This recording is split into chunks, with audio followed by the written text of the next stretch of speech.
Region 12 Sultan Kudarat. Access routes. There are 7 ways to get from Manila to Sultan Kudarat by train, plane, bus, taxi, ferry, car ferry, or bus and ferry. So what is the cheapest way to get from Manila to Sultan Kudarat? The cheapest way to get from Manila to Sultan Kudarat is to car ferry and bus, which costs 1,400 pesos to 2,300 and takes 46 hours and 22 minutes. The fastest way to get from Manila to Sultan Kudarat is to train and fly and bus, which takes 4 hours and 41 minutes and costs 1,600 to 3,300 pesos. How far is it from Manila to Sultan Kudarat? The distance between Manila to Sultan Kudarat is 891 km. Facts: the name Sultan Kudarat given to the province was derived from the Muslim ruler. Palimbang Massacre, also called the Malisbong Masjid Massacre. This is the mass murder of Moro o maramihang pagpatay ng mga tao. 2 years after Ferdinand Marcos declared martial law. Moro Women's Center in General Santos City state that 1,500 male Moros aged 11 to 70 years old were killed inside the mosque. 3,000 women and children aged 9 to 60 years old were detained, with the women being raped, and that 300 houses were razed by the government forces. Geography. Capital city is Isulan. Dialect: Hiligaynon, Ilocano, Cebuano, Balaan, Teduray, Tagalog, and English. Population: 854,052 people. Founded November 22, 1973. Tourist spots. Sultan Kudarat is a province where you can find the calmest beaches, the quietest forests, and different species of land and sea animals. In fact, it is a location where you can find one of the grandest capital complex designed for government official and open for public visits. It is also a nice spot for hiking and trekking mountains, and peaks here are easy to climb. If you are planning your trip to this location, here's the list of the top tourist spots in Sultan Kudarat. Sultan Kudarat Provincial Capital. It is one of the top Sultan Kudarat tourist spots. Standing majestically like the Taj Mahal of India, this golden dome structure will surely entice you for a peek. Unlike most capital buildings in the country, almost everything you'll find here shows extravagance. Inside, inside, you'll glimpse of high-end chandeliers, fine window drapes, and intricately designed seats and chairs. Here is a thing to know. It costed $500 million to construct. Balot Island or Ballet Island. If you are chasing for the sun, check out Balot Islands.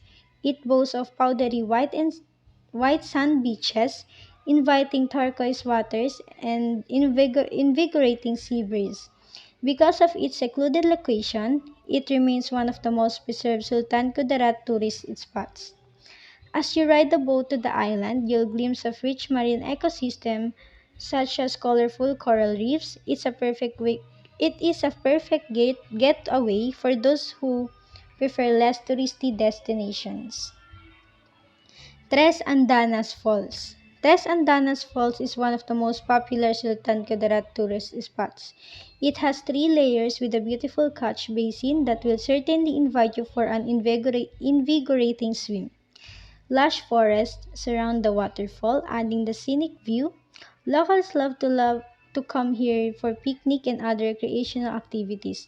Adventurous visitors can climb from one of the surrounding cliffs and take a thrilling jump to the deep pool.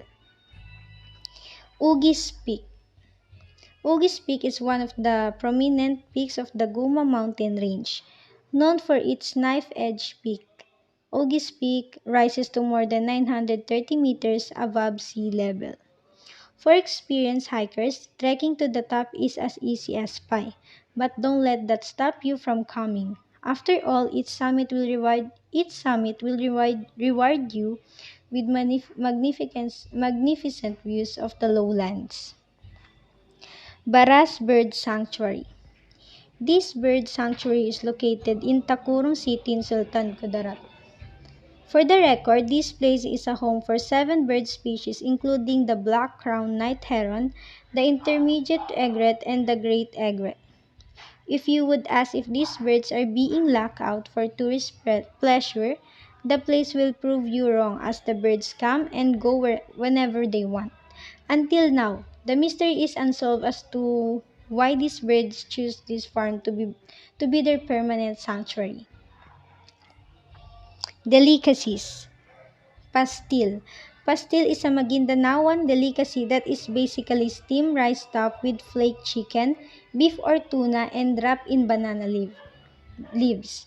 Each serving of pastil costs between 8 to 10 pesos, which makes it a very affordable and portable meal.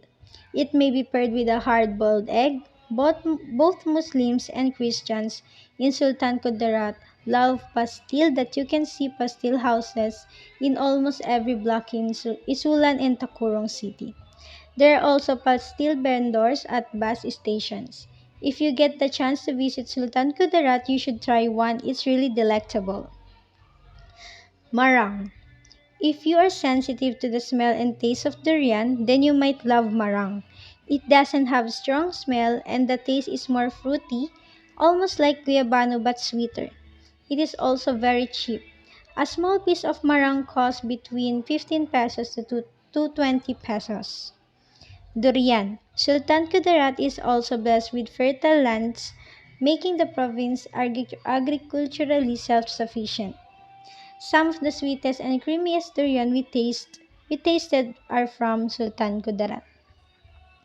Festival. Bansadayao Festival.